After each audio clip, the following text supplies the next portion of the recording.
Hello, hello, the homie PeanutTheWicked. I'm here again, and I'm here with one of my favorite people in the world, one of my besties. Introduce yourself. Don't wiggle your fingers at me, ho. No, I'm just kidding. My name is Nelson or Nelly. Nelly Vicious. How I've called him for years, Nelly Vicious. Raggedy Ho. Anyways. And I call her Raggedy Ho. So I am back. We are back. So it's been way too long that I have done any type of video for you guys. And after long talks, me and Nelly decided we were going to come together to do our very own show, a podcast, if you will. It took me 15 years to understand what this bitch was saying. But I mean, here we are. All right. Well, let's get to it. Introductions first and foremost, since everybody who's watching, either they know you already personally or they only know me personally. So I want us to introduce ourselves for our viewers who don't know the other. So tell us a little more about you, Nelly. I'm Nelson. I'm a 90s kid. I was born and raised in Brooklyn. I'm a cyclist. I'm a community leader. I do a lot of like social servicing stuff. I don't know. I'm just myself. I'm a free spirit. I like to say I'm a free spirit. So I do. That's what hoes say. Gag.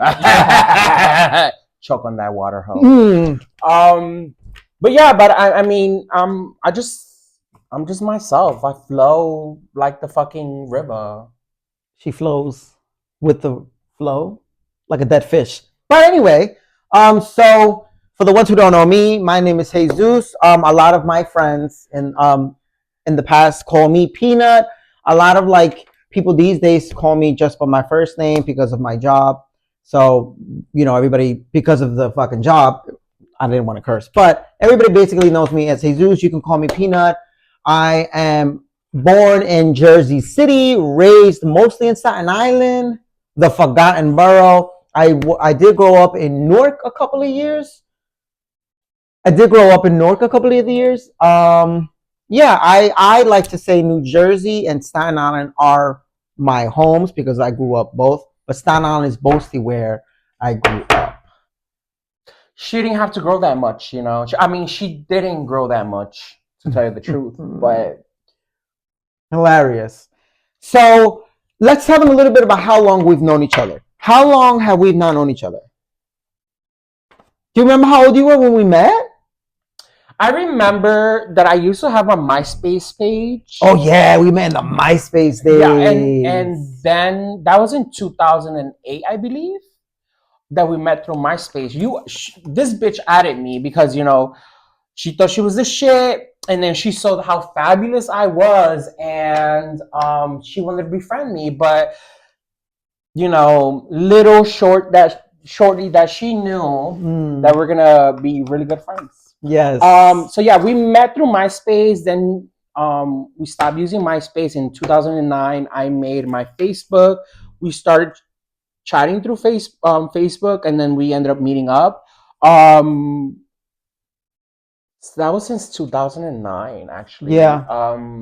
2009. Yeah, 2009-ish, something like that. So I was basically 17, turning 18 in 2009.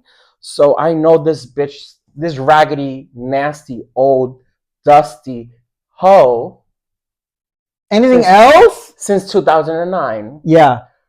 So, yeah, you were like 18 and I was like 21 because we're only like 3 years difference for the people who don't know us. I still look 25 and this bitch look raggedy. She thinks. Smile. Don't smile. So yeah, that's how long we've known each other, and yeah, I for the people who know me, For the people who know me and don't know him, like he really is one of my favorite people in the world. There's so much respect and how much I really look up to him. He, in our younger days, and we've talked about this too, like in one of our other videos, that I used to really look up to him and admire him when he would walk around and be more flamboyant than he is now. Like he would have big hair, he would have his makeup. You see these nails, girl? I'm still flamboyant. How dare you disrespect me like that? So like that was one of the reasons why I wanted to befriend you, because not only were you gay, you were Mexican like me, but you were out just living freely and just being feminine and flamboyant. And I have such an admiration for other gay guys like that. And I have truly admired you from the very beginning. I think I've mentioned it in like the other videos. Like I think I'm still like myself. I still, wear heels, or like if I want to, I do my makeup if I want to, do my nails if I want to. But I think back in the day, it was more because it wasn't so comfortable to be out and so comfortable to be in 2009 they had just legalized gay marriage, what, so 2010, something like that, something like 2010, 2011. So it wasn't really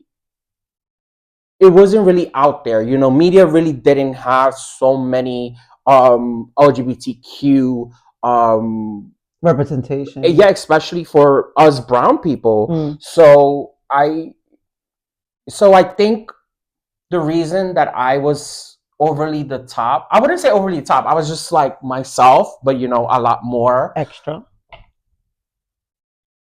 It's like I said in our other videos, that was your armor. Yeah, it was. That was your armor. And I love that. I still put my armor on. Yeah. And it's like me and him have talked about before, like that was his armor. And even though I had such an admiration, I didn't know he was hiding behind it. It was his armor and he was hiding behind it. Not necessarily because you were scared, but like you were still finding myself. Exactly. Just like I think you were also finding yourself at that point. And the fact that we became friends, I think the reason we were such good friends, it's because I bring to the table what he might be lacking at certain points in his life, and vice versa. Like he brings to the table whatever I'm lacking. And he is the type of person that will pull me to the side and be like, get it together, girl. And I know it comes from a good place, because I don't feel attacked with this little thing, saying it to my face, and I think that's why our friendship has like I definitely Nelly can definitely vouch that I am that honest, brutal friend that will tell you the truth about things, whether it's like your situations, whether sometimes it's maybe like people who you have around you. Like I'm that type of friend, without disrespecting, without hurting my friend's feelings. I will tell my friend, hey, you know what?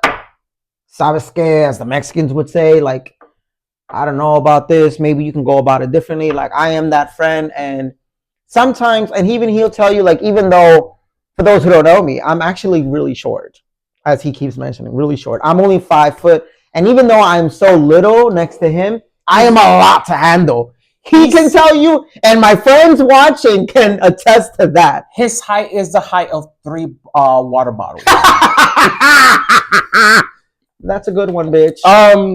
But I do agree with that. I think we both have strong personalities at the end of the day. Both of us are a lot to be handled. And I think it's because not in the like we're a burden. Yeah, no, not like that.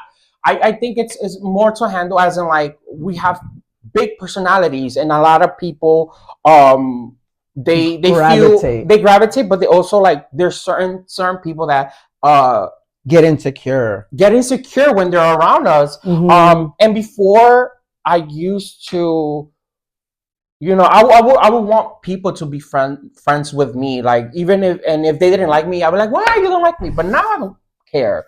That's something he learned from because me. I had to realize a lot of things. But I going back to like us having big personalities. I think it also stems from how society, especially here in America, como la sociedad nos opresa a nosotros, a los mexicanos. We usually tend to be quiet, look down, be very either ashamed or shameful because afraid because we are a certain type of people, gay, brown, you could stack them up with and I think because we're not like that and we're very much about like if it's something unfair, we speak up. If something that we want, we speak up. I think that's where people look at us both ways, especially the gay community, and be like, hold up, either they like us, like us, or they just get very insecure. Very insecure girl. Yep. And honey, I don't think I'm the shit, but honey, y'all make me feel like I'm the shit. But we've seen it. It was like, girl, but we were at that bar, remember? Yes. Yeah. Amazing, beautiful bartender with the most amazing body. And then still around us, he was like insecure. Like you can tell, like how, like I don't know, like we were just there having our vibing. We were just vibing, having our casual conversation, and you can tell, like. But I think it's like I told him, the thing with the gay community, it's very what's the word? It's very vain. So because we were at the bar and hanging out, and we weren't paying him any mind, we weren't thirsting over him. That's what made him feel insecure. Even like when we're out casually walking around. Nelly can attest to this. This has happened for years. When me and him are walking together, we get non-stop stares. And that's why I tell him, bitch, that's royalty for you. We're a fucking conundrum, girl. Spell it. But yeah. Bitch, I will rag you up in here. But yeah. So that's a little bit about us. Just a little bit. What's your horoscope? My birthday's coming up. At the end of the month, I am an Aquarius. A lot to handle. That crazy bitch. Hater. What are you? I am a Capricorn. So your birthday just passed? Yes, well, I don't know when is this going to be uploaded, but my birthday is December 29th, and your birthday is January 30th. Yeah. So, damn. Yeah. A month apart, girl. Yeah, we're a month apart. No, wait. 3 years and a month apart. Something like that. Maybe almost 4 years, because you're basically at the last month of the year and I'm the first month. Yeah. Yeah. Anywho. So what are 3 things that make you uncomfortable? As in either a relationship, a friendship type situation. As in like I was mentioning before about the bartender, insecurity. Not insecurity, like insecurity because in a friendship, in a relationship, let's talk about friendship first. In a friendship, my friend should not be insecure. My friend should not be a low-key hater. You know what I'm saying? My friend, as I've always done to him, I've always fangirled over him. That's a real friend. So I'm guessing what you're saying is insecure within themselves, or is it insecure within themselves, or insecure showing their insecurity to others? I guess insecurity within themselves, because sometimes then they'll put it up on you, and then sometimes they'll like come up with some bullshit to have a falling out, and then make it like twist it. You know what I'm saying? Like people these days really are insecure, and they'll project it onto others. They say misery loves company. You know what I'm saying? So that's something I definitely don't like at all. Like in a relationship, I can handle it, because when you're in a relationship, you kind of have to accept it, and you have to make sure you make a safe space for your partner, so that your partner's insecurities disappear little by little. You know what I'm saying? And I've been there before, where I've had a partner that was insecure, and if they're not willing to work through their insecurities with you and have a partner that's trying to help them through it, then it just won't work. Like, be very transparent, I'm guessing. That's what you're Yeah, trying to say. absolutely. Definitely be very transparent. Absolutely. I agree with that. For me, it's more like a person that is arrogant. I don't like a person that's arrogant. Like, that's a good one too. Even though I like to, in my way, I like to smell nice, look nice, look presentable for myself. I don't think I'm a materialistic person or a person that just like, or a greedy person. So I think something that makes me very uncomfortable is a person that doesn't have that comprehension of be like, that's another human being. If they need help in any way, or I think that's one of my pet peeves, I guess. As well as transparency. I think transparency is a big thing for me. Friendship, relationships, or any type of relationship, honestly, work relationship, anything. I think transparency should always be. It's in my top things that make me, that won't pass by. I've quit jobs, multiple jobs, where honey, I don't give a, I really don't care. Like, I am the type of person, like, I will quit this fucking job in the spot if I'm not getting what I'm asking for. If your needs aren't met. If my needs are not met. So yeah. Okay. Yeah. Okay. So any, like, what are you willing? What do you want to talk about other than ourselves and being vain? So the point of our podcast, we're not being vain. We're just telling them a little bit about ourselves. So the point of our podcast, being that me and Nelly have been friends for so long, our dynamic, it flows so natural. I feel like we have such an understanding of each other. Obviously in friendships, there's hurdles, and we've been there for each other. So the point why I invited him specifically is because he has such a fun personality, and I want him to really put it out to the world. And that's what I feel about myself. I feel like I have a fun personality, and I just feel like we'll have a really good time. I feel like people will really have fun watching us, our dynamic, whatever talks we end up having. Like, this podcast, we will talk about anything and everything. Literally, whether that be more about relationships, more about friendships, whatever's going on in politics, whatever's going on in the world, a movie, a show, drama, chisme, whatever. Like, I definitely... Amiga, ¿eres chismosa? Maybe a little bit. But... Es que eres mexicana, ¿verdad, comadre? Maybe a little bit. But... So yeah, like, I want us to have fun with this. I definitely want you guys to have fun watching us. No topic is off limits on this. We're definitely going to curse too. Anybody who knows me, I curse like a motherfucker. What is...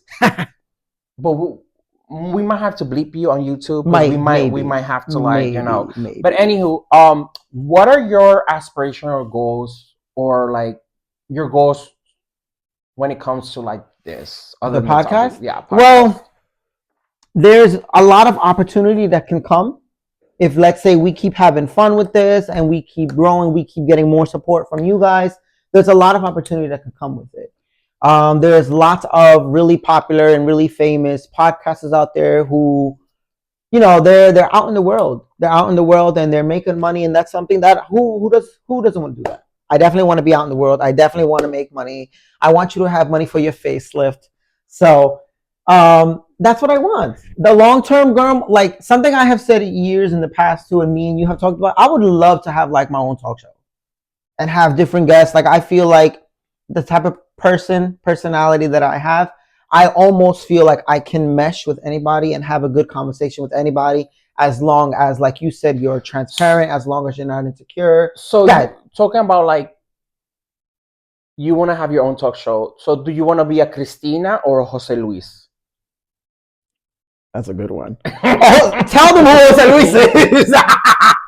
Tell them about Jose Luis for the ones who don't know Jose Luis. Jose Luis is the Mexican Jerry Springer. Jerry Springer. So that's why I asked if he wants to be the Christina, or I want to be I want to be a Martha Stewart. I want to have like I a think cook show. A show on food. a show, not a cook show, but a show about like different life skills that I've learned throughout my life. I think the beautiful thing I've noticed about my personality and my persona is that I never stop learning. So for me, it's like trying new things, learning new things. It's very important for me. And with that said, what are your? I don't care about the money. Like if it comes, it comes. For me, it's more like impacting la cultura. Especially like I feel like New York and like uh New York and the surrounding areas don't have such huge impact. Mexican Americans don't have such a huge impact. A huge representation. Or representation because of like the type of how would I put this? The population that came here before us. So I think it's time for us to have some type of representation, how actual Mexicans look and how cómo se acoplaron a la cultura caribeña que fue que representó a Nueva York y a las áreas aquí y cómo nos impactó a nosotros como mexicanos. That's definitely a really good idea. Like, a lot of the famous other podcasters that are out there that are Mexican, they're not from the East Coast.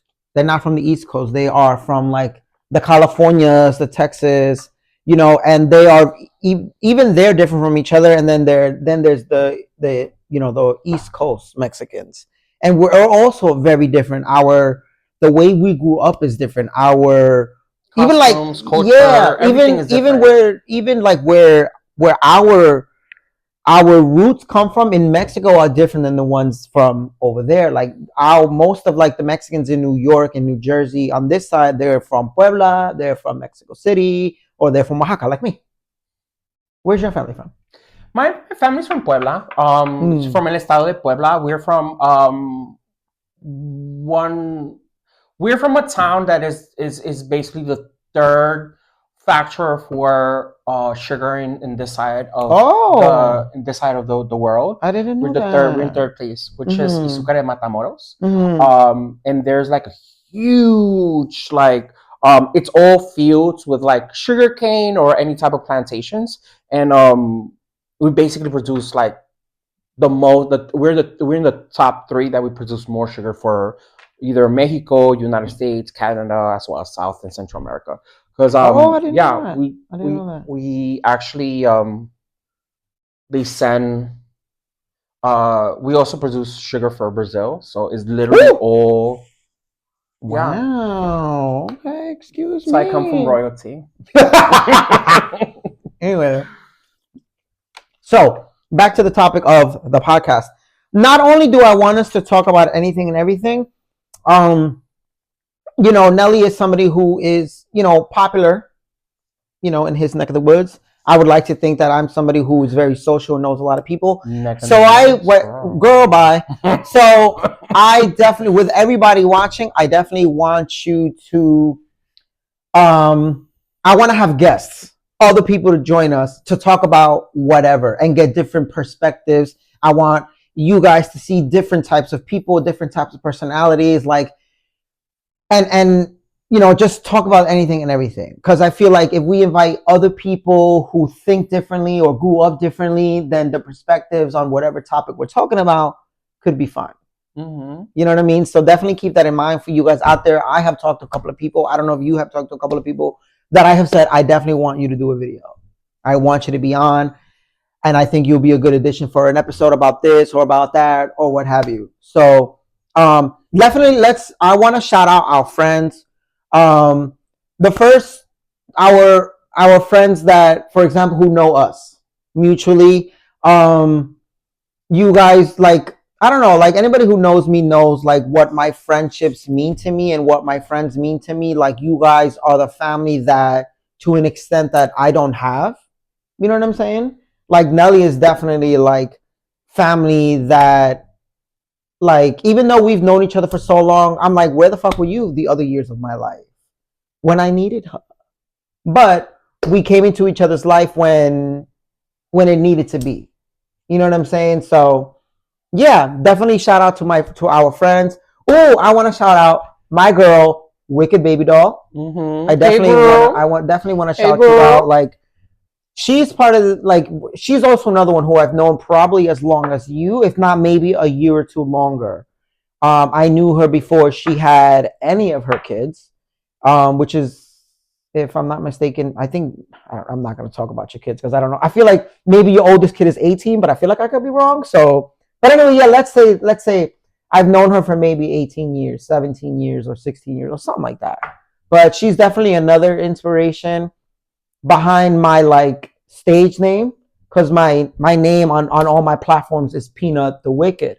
And Wicked Baby Doll is definitely like one of the inspirations behind my stage name. So yeah, shout out to my girl. Um, I don't want to shout nobody. I want to shout myself. How about that? And I want to shout nobody. Wow. I really don't. Friends of Nelly, do you see what y'all mean to him? He don't give a fuck about y'all. Just baby. Just kidding. No, I do want to give a shout out to a few people that have like helped me in the last 2-3 years. Have been around my life. I think those people have made it easier with life itself. So I do obviously boil peanut over here. I want to shout her out, and I want to shout out Gigi, Diani, and my other friend Carlos and Richie. I think and Niloy. I think they have been very important in my life in the past 2-3 years. Um, and those people, I think you know when they say that you remove the snakes and the I don't want to say snakes. I say the people that are toxic in your surroundings. I mean, if people in your life were snakes, then if it hisses, toxic. The toxic people around me, I think I already let them go. And I'm very, very comfortable letting people go now. Like, don't care, you know. So I think those are the comadres and las lavanderas that I want to, shout out to. Yeah. I want to shout out some of our other mutual friends. Our friend Nevin.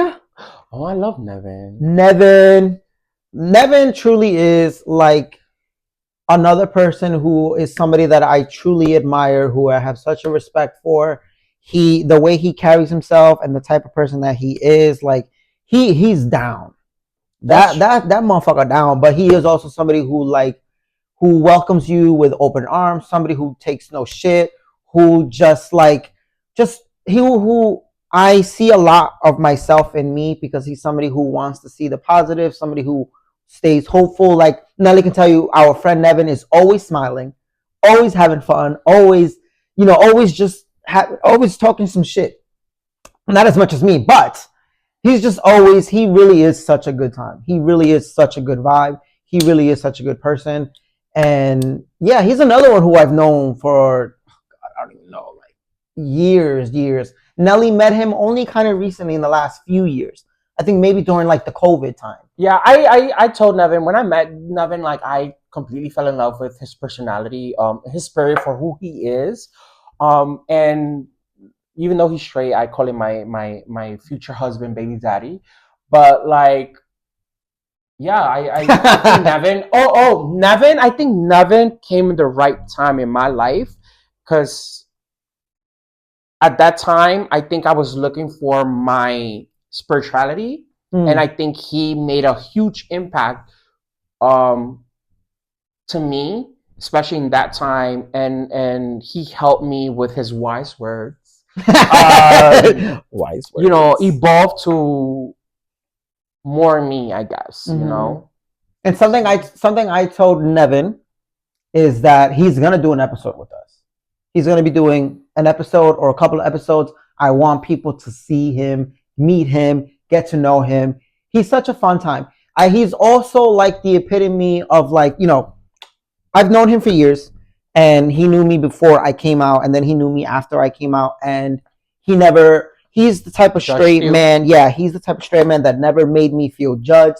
He never made me feel like he was going to treat me different, never treated me like nothing. Like, he's always given me a hug. He's always giving him a hug. And he really is the epitome of a straight man who should be comfortable enough in their skin to hug on another man, another gay man, or even just let love. Even just let a little very innocent, very like an innocent crush. Like, just like, I love Nelly too. Like, you know what I mean? Like, that's really what he says.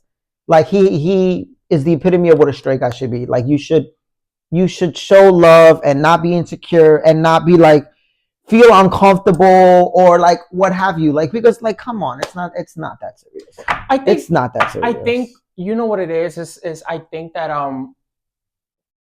not all men, but most men get to that point in life where it's just like, I'm gonna be love and I'm gonna show love, and no matter who you are, I'm just gonna show it, because it's first of all, it's a happier life, a more peaceful fucking, a joyful, happy, peaceful fucking life. When you show love to other people, regardless of who they are, who they've been, what they do, or how they look, So I think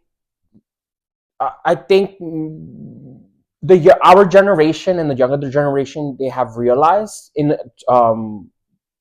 now in their younger years that showing love, it's okay. I think showing love, accepting love, and really, like you said, like the route to a happier life is honestly live and let live, and mind your business. Sometimes mind your business. Like, there's so much judgment in today's society, in the world, and live and let live. Like, mind your business sometimes. I'm judging you, girl. I'm judging you. I'm judging you, girl. But yeah. So a little topic that I do want to bring up, I think it's a little popular topic that has been around the past few weeks, maybe a month. Okay. I want to talk about Wicked. Ooh, the movie. Yes. I guess the movie, but I think you should let them know, because I know. I think you should let them know that you know Wicked before the movie. Like, you knew Wicked about the musical, the actual musical, I wasn't fortunate enough to like see the musical. I've seen other musicals, but I wasn't fortunate enough to see Wicked. And I think once the movie came out and we went to see the movies last month, I realized the reason why this bitch loves that fucking musical. It's a beautiful musical, and it has a beautiful meaning behind it. So yeah, just talk a little bit about. So yeah, we went to see it together with our other friends, Emino and AR. So shout out to you guys. We love y'all. So, Wicked, like I said before, like my friend Wicked Baby Doll, who is from California, who is also a rapper. So the name, the meaning, I took it as part of my, again, stage name because of my temperament growing up. And of course, like many of you guys in our generation, you guys probably saw The Wizard of Oz at an early age. I think I was shown Wizard of Oz in like the second grade. I don't know why they showed it to us in the second grade. I feel like it was maybe too scary because the movie fucking terrified me. Not the movie, but like The Wicked Witch. The Wicked Witch terrified me. And she like happened to be my favorite color, as you can see. Green is my favorite color. So growing up and the type of temperament I had, and then also around the time that I met Baby Doll, I just also took the name. Peanut was somebody who was given to me by somebody who was street affiliated when that was my life also. He gave me the name. It was somebody who everybody respected, so everybody followed. The Wicked came because of my temperament. Every time Peanut or Cacahuate? Peanut. I'm gonna call you. But people do call me cacahuate. People growing up did call me cacahuate. I didn't mind it. I thought it was funny. So I took the Wicked for many reasons. Again, because of Wicked Baby Doll, because of the Wicked Witch, and because of my temperament. Anybody who knew me growing up knows that anytime that I got slightly annoyed, slightly inconvenienced, I was quick to like snap. So for me, I was like throwing fire at people. And if you watch The Wizard of Oz, then you see that the Wicked Witch, she throws fire. So that was one of the reasons I took it, and then it just became a fun thing with me and Baby Doll that Wicked was part of our name because it really was who we were. Growing up, both of our temperaments and how we handled things were kind of bad. So that was part of the reason why I took it. So then a couple of years later, which was only a few years ago, I got to see Wicked, the play. I got to see Wicked, the play, and it was beautiful. I won't lie. I cried at the end of the play. It was very sweet. I'm not going to get into it. Was so funny. The play, not the movie. I said the play, not the movie. Wait, let me get to it. Let me get to it. It was so funny. Let me get to it. But I cried at the end of the movie because the end of the play. Excuse me, the end of the play because it just was beautiful. It was an awesome experience. The music, the acting, the message, everything that was going on in the story. It was awesome. So then the movie comes out. And everybody is making it a big deal. Anybody who watched it, I feel like it impacts you in the same ways, but in different ways, depending on who you are, depending on how you grew up. So for me, Wicked, I don't want to spoil it too much, but maybe just a little bit so that people can really understand. So Wicked, Elfie was somebody who was outcasted and treated a little differently because of the way she looked. Obviously, anybody who maybe went through being an outcast at one point in their life, that hits home for you. So I definitely was a bit of an outcast for a little while growing up. And then during the Ozda scene, which is the part where she's dancing, remember she was dancing alone, everybody was watching her.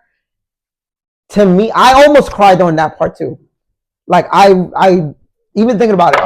So for me, it brought me back.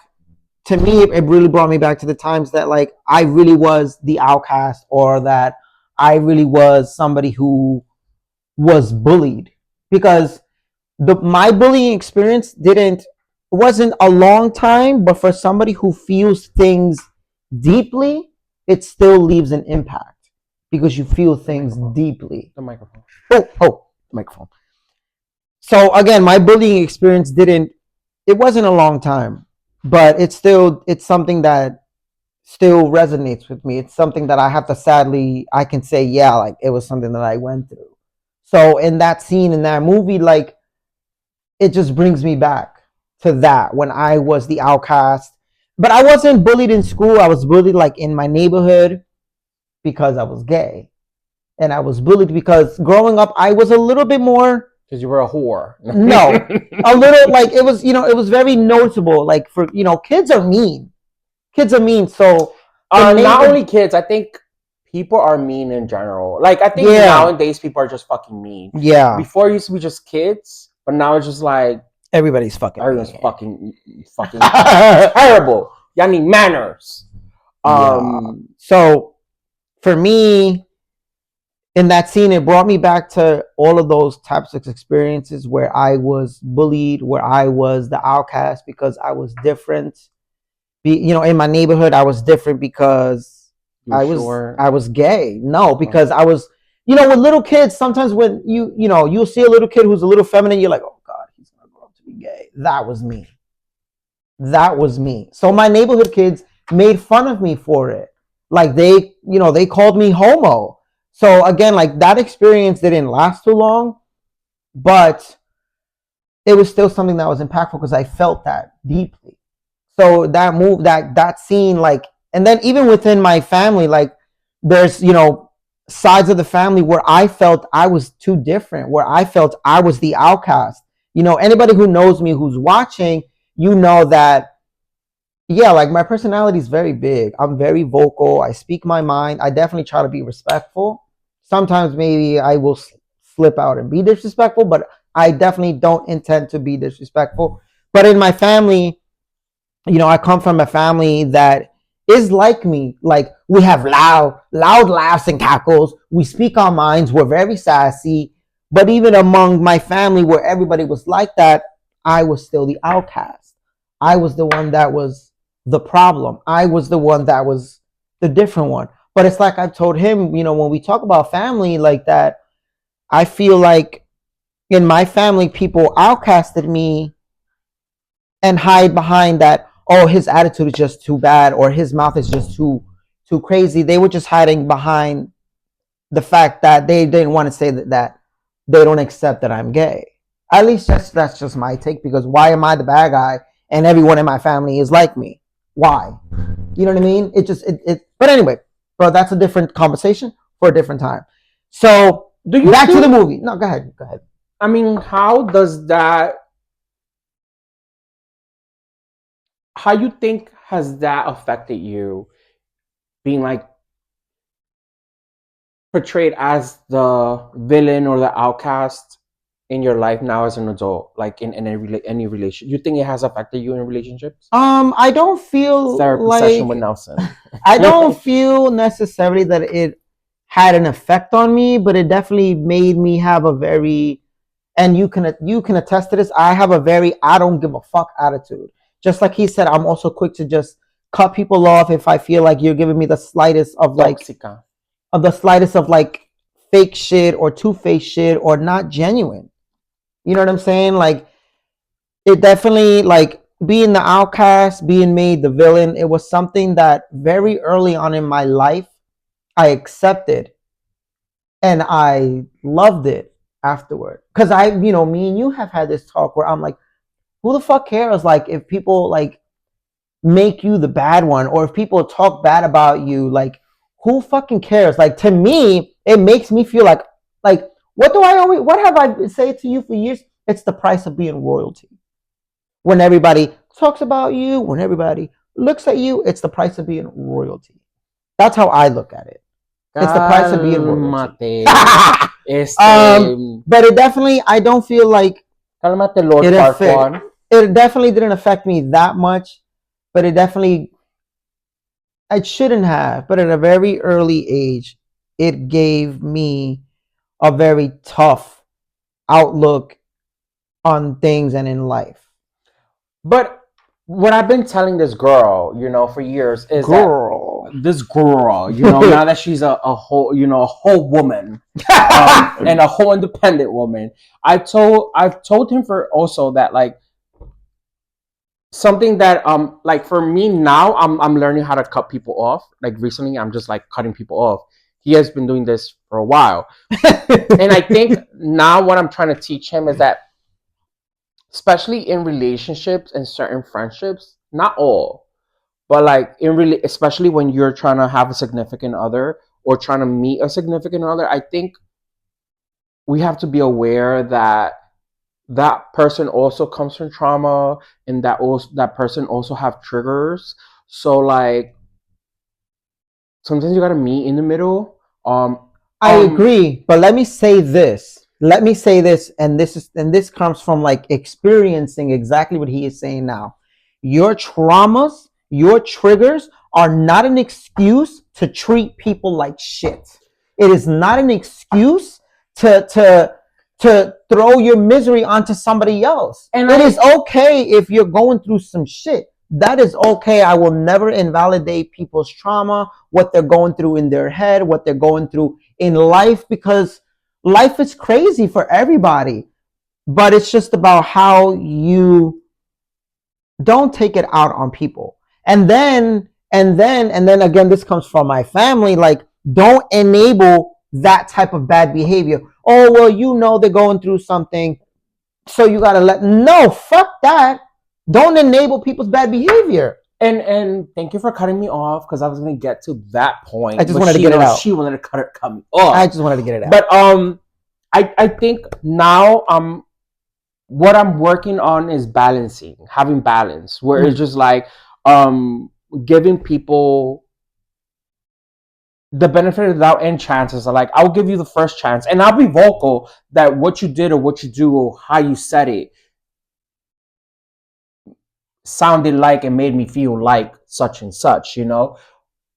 I think for me that has worked for me. I don't know about her, but for me it has like that has worked out a bit more.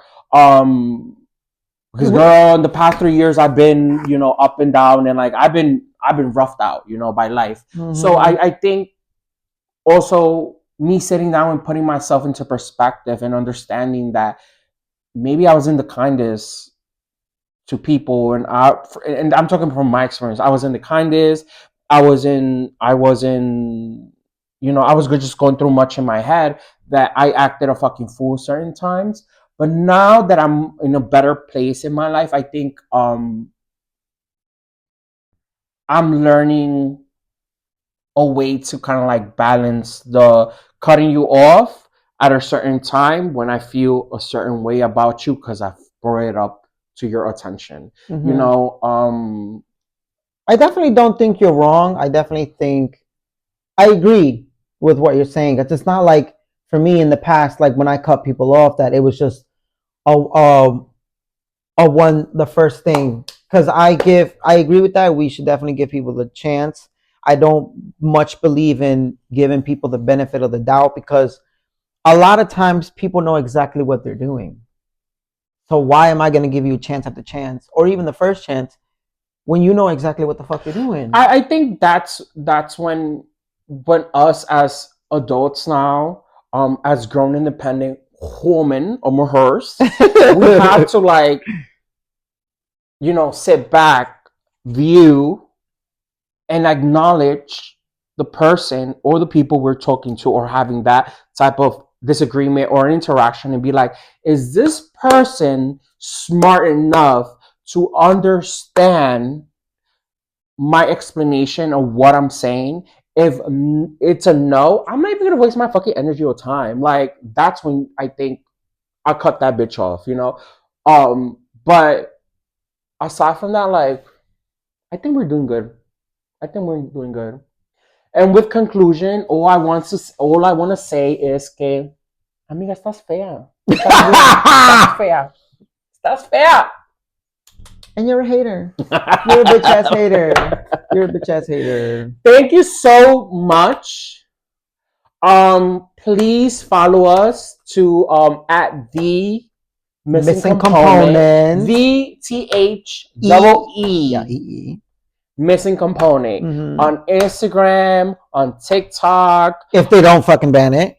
Yeah, hopefully. And hopefully this is gonna be uploaded to the YouTube channel with the missing component. Mm-hmm. Yeah, and shout out to y'all. Take care of yourselves. Drink a lot of water. You know.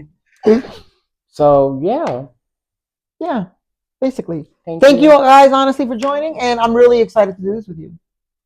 I think the more they watch, the more they'll see like we're about our fucking dynamic. It's crazy. Yeah, it's fucking funny.